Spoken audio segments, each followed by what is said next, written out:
Hi everybody, welcome to this special interview. My name is Michelle Avalos. I am a social entrepreneur, a media and tech founder, and an alumni from the University of Houston. Go Cougs! So today I have the pleasure of interviewing Miss Elizabeth Gregory. So Elizabeth, welcome. Thank you so much for being here. Thank you, Michelle. Great to be here. We are here to share some information with you about the University of Houston's Women's Gender and Sexuality Studies program and Table Talk. I have the pleasure of being one of the co-chairs for the 26th annual Table Talk. But before we can get to what that means, I want us to learn a little bit more about you, Elizabeth, and the work that you are doing with WGSS. Great. Let's go. Ready?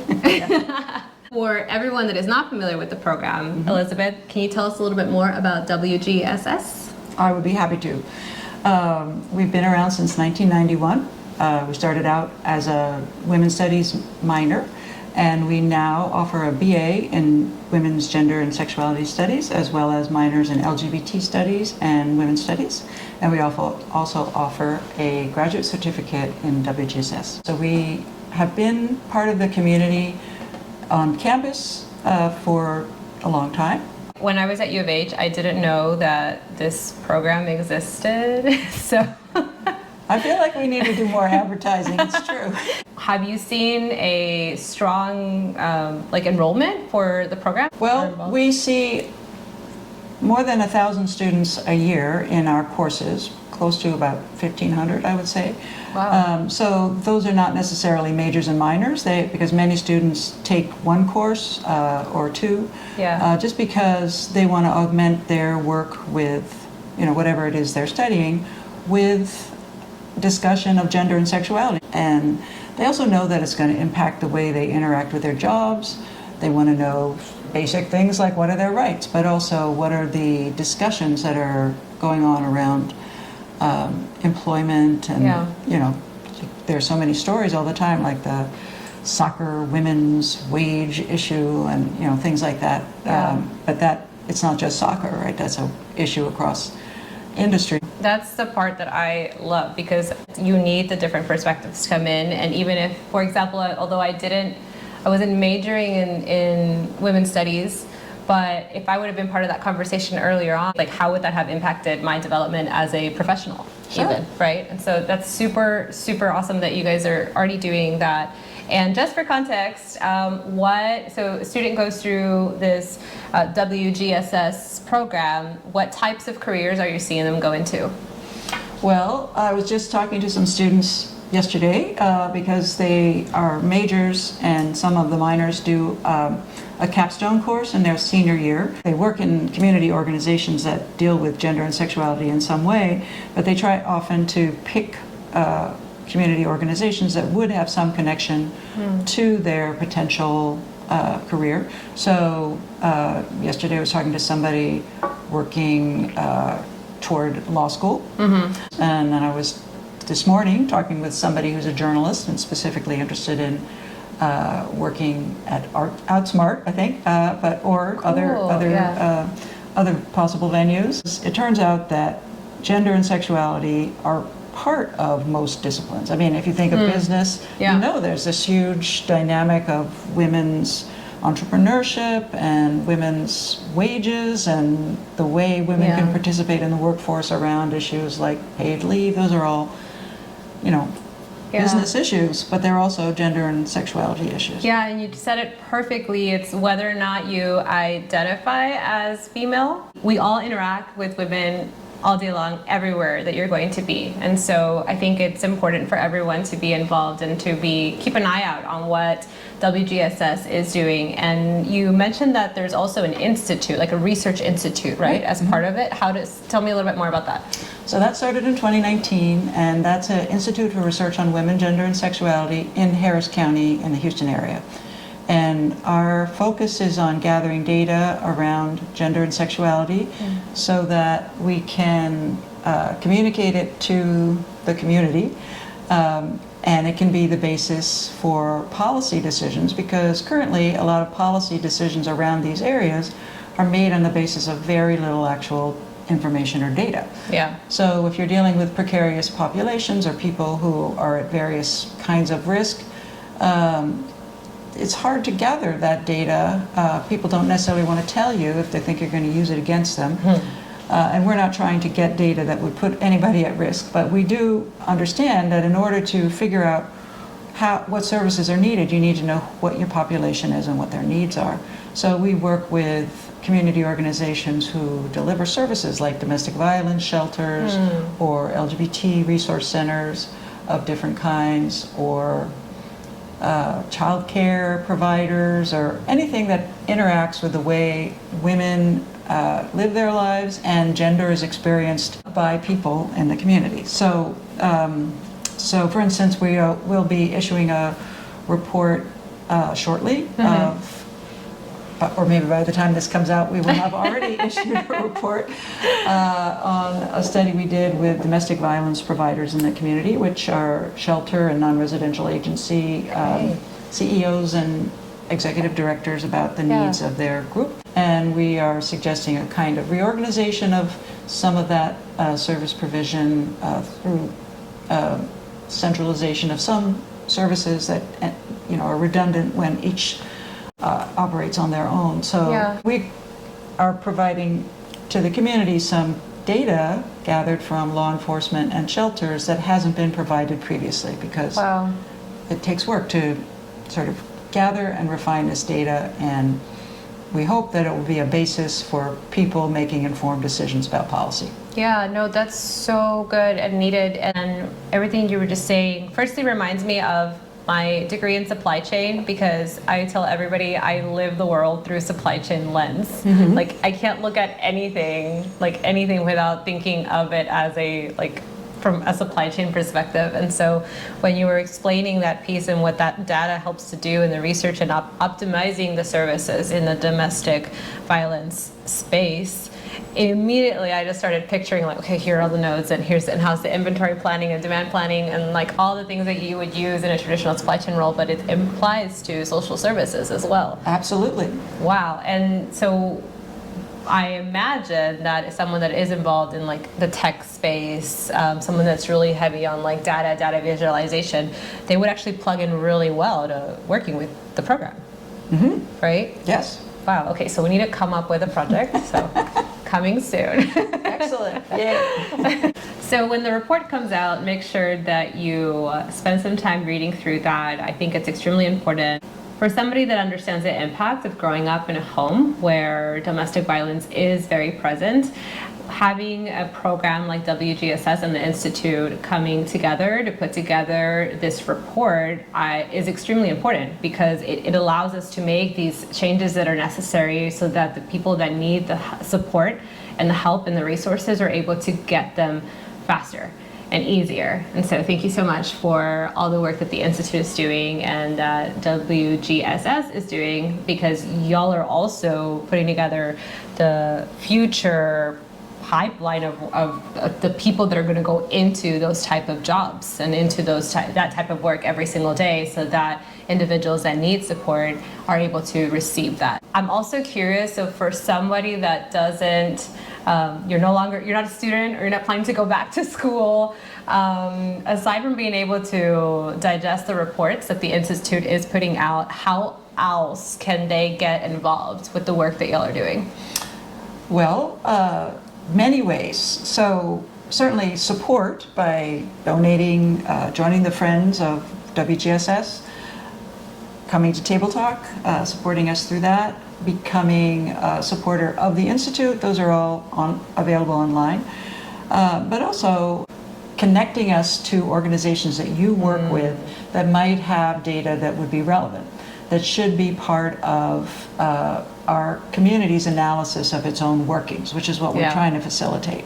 Because many people deal with domestic violence, and in our data reveals the high levels of that, but you'll never see an accurate representation, because all you can do is track the trends in people reaching out. But the people who don't see a reason to reach out because they don't see that they'll actually come up with a better situation, usually it has to do, or frequently it has to do with people being dependent And frequently it has to do with people having children, that they don't see that their option to leave is actually better, because then will their children be homeless? Is it better to make your children homeless, or to stay in an environment where you're experiencing violence but your children are safe? So that's a trade-off that people make every day.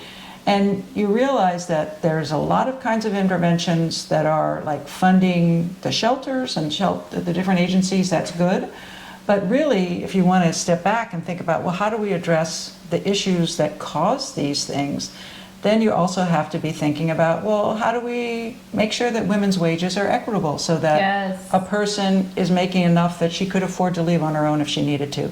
And maybe if she could afford to leave, she wouldn't have to leave. Yeah. Because there's this whole dynamic with dependency where it's a crime of opportunity. And if you know that the person can't leave, you might be more likely to do harm than you would if you knew that they could leave. Yeah, and so I think that's why this opportunity that you guys have through the Friends of WGSS, it's almost a low lift way for someone like me even to say, I really want to support this work that the WGSS program is doing, that the Research Institute is doing, but I'm not going to do a complete career pivot today. So rather than me saying, walk away from my career path that I truly do love and go all in on figuring out how to solve for this challenge, these issues, how instead do we support the other people that are already doing this work? And so that's why I love the Friends of WGSS, because it allows those opportunities to come in. And then you mentioned Table Talk. I'm actually one of the co-chairs for the 26th annual Table Talk event. Elizabeth, would you tell us a little bit more about what it is? Happy to. And this is our 26th, as you say. So it's the sort of a folklore event we discovered over time. So we started with 25 tables, and now sometimes we go as high as 60 tables. Wow. It depends from year to year. But the opportunity is, instead of having one person at the front giving a talk, we have 50 women of note or of accomplishment, each at their table leading a conversation with the guests there, many of whom are also have a lot to say, or I should say all of them, because what we've found is that basically for the past 20 years or so more, most women are trailblazers in some way or another in their own careers, because everybody's been breaking and redefining various industries that they work in. And when I say it's a folklore event, I mean people are sharing stories about how they got where they are, because the topic is the person who's being honored as a conversationalist is their career. And so they can take the conversation wherever they want, but it's an opportunity for everybody to learn from one another and to reflect together and just to share energy. It's a lot of good energy in the space. And I'm always wishing I could sit at every table. It's like, oh, they look so engrossed. But I love that, because it's so true. Instead of, you have a room full of people, and instead of just asking them, sit here and watch this one person speak, you broke that up. And you said, no, we're going to have conversation at every table, different topics. I was a conversationalist one of the years, virtually, and then again in person. And when I went to the in-person, I remember that, first of all, I was so nervous, like extremely nervous. And then I said, what am I going to talk about? I got complete, imposter syndrome immediately. And then I was sitting at a table with like healthcare professionals, and I remember thinking like, but I'm not a doctor. What am I going to tell them? They don't want to talk to the doctor, probably. I know. They know about that. And then we ended up having a conversation about how in the Latino community, or in the immigrant Latino community, if you don't grow up with health insurance and you don't understand like annual physicals and all these other things, how that impacts you, and then growing, like nobody explaining for a female by the way, you see your pediatrician up to this age. When you turn 18, now you go to a regular doctor. You can't go back to your pediatrician like my family did. They tried to take us back. I was already 19 and they said, hey, sorry, I can't see you anymore. And then no one also tells you, by the way, when do you start to have visits with an OB-GYN? Like, nobody tells you that, so you don't know you need to do that until like something happens. And so we end up having a conversation about all of that because I was able to bring in like a different perspective that they might have not been around. I hope that then they took that back to their day-to-day, right? And then you say, oh, look, I spoke to somebody that is not normally in these conversations. Here's what we extracted. How do we make shifts around that? Yeah. So I imagine that's what happens at all the tables at Table Talk. The next one is February 15th, right after Valentine's Day. Yes. And we still have room for tables, right? Can you speak to us a little bit more about that and how it works? Well, if you search UH Table Talk, it'll take you to our site, and there'll be a picture of Michelle and also her co-chair, Ruth Dreesen. Very nice photo. Hi, Ruth. And it has all the information there about the conversationalist for this year and how to buy a table if you want. If you buy a table, it's 9 seats plus the conversationalist, and you can also buy individual tickets. So that information is all there, and you can do it online. It's very efficient. The event is at the Hilton Americas downtown. So please do join us, and it's a nice opportunity if you are a business owner or in a business position where you could do this, to honor your female employees, though there are also some male attendees as well, so you could honor your male employees too, if you so choose, or both. But it's just a nice opportunity to bring people together to talk with people that you might not otherwise have the opportunity to talk to in a lively environment. And then all of this, the funding that is raised through Table Talk, everything goes back to the WGSS program, correct? That's right, and it funds scholarships and various student travel for conferences. It funds some of the institute work. It funds the program in many respects. Yeah, so we need more of these reports to come out. We want more scholarships for students. We want more travel opportunities for students. I rarely traveled because we didn't grow up in this like, oh, let's go on trips. And I had my first trip outside of, every now and then we would go to Mexico, was going to Washington, D.C. through a student organization field trip, I guess if you want to call it, at U of H. And because of scholarship funding that was available in that pot is what allowed us to be able to go, because it drastically cut down the cost. Right. Even more reasons why to support Table Talk, because we need more of those real life experiences for the students going through the program. So the last thing I want to leave us with, my experience at the last Table Talk, there was a moment where they asked each of the conversationalists to stand at their table, and they would read out their name, their title, at the place of work. So I was one of the first few names that were called, and I remember standing up because I was still nervous of like, what am I doing here? Like, there's no way I'm like measuring up to all the women that are in this room.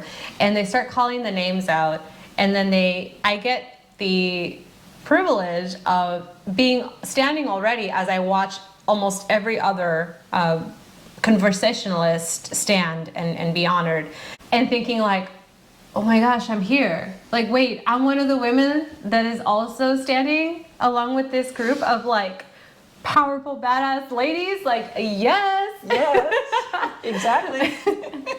So, thank you for doing that, because by organizing Table Talk, even though I came in as a conversationalist, I feel like the impact that was made on me as a young professional was huge. And so I can only imagine the other ripples of what an event like Table Talk has for the companies that come in and listen to these conversationalists, for the students that then go through the program or they get to be involved in the planning process. That's why I have raised my hand to volunteer with the Friends of WGSS because I want more of that. And I want to see more diversity in that and more Latinas in there. And I want one of the events going to be all in Spanish. I don't know how, but we'll figure it out later. But why did you say yes to working at WGSS? Well, somebody has to do it. Let me just say, it's been so fun from the beginning. The dynamic of working with the community and working with students is just such a privilege for me, just to find out what everybody's doing and be part of facilitating the students' movement and, onward through their degree and on in all different directions. And just keeps me learning all the time. But I also just adore the part of the dynamic that is the Houston community, because it is such a complex and diverse and vibrant community, and women are doing such interesting things that it's just fascinating and fun. Yeah. So when I say somebody's got to do it, I mean there's a lot of work to be done around gender. Yeah. And a lot of people are doing this work. So that is also part of a ongoing discussion and cultural change that we've all been part of, and that I think is really important. Yeah. So moving toward more equity for people, so that women, it's a good thing for women to benefit, but it's also necessary for society, because think about omitting half of your thought, your brain power from the pool of contribution to solving all the problems that our society currently has. And equity grows the pie is my my sense, that including more voices and more skills and more perspectives is a key way to expand the economy, but also to save the planet. Yeah. We all need Yeah. a lot of these resources, so that's why. Well, thank you from me and from all of the people watching for choosing to say yes to this type of work, Elizabeth. We're very, very grateful. And to you for participating as well. It's such a pleasure. Thank you all for listening, and we hope to see you at the 26th Annual Table Talk on February 15th. Make sure that you get your tickets or purchase a table so that you can support the great work of WGSS. And we'll see you guys again soon. Bye.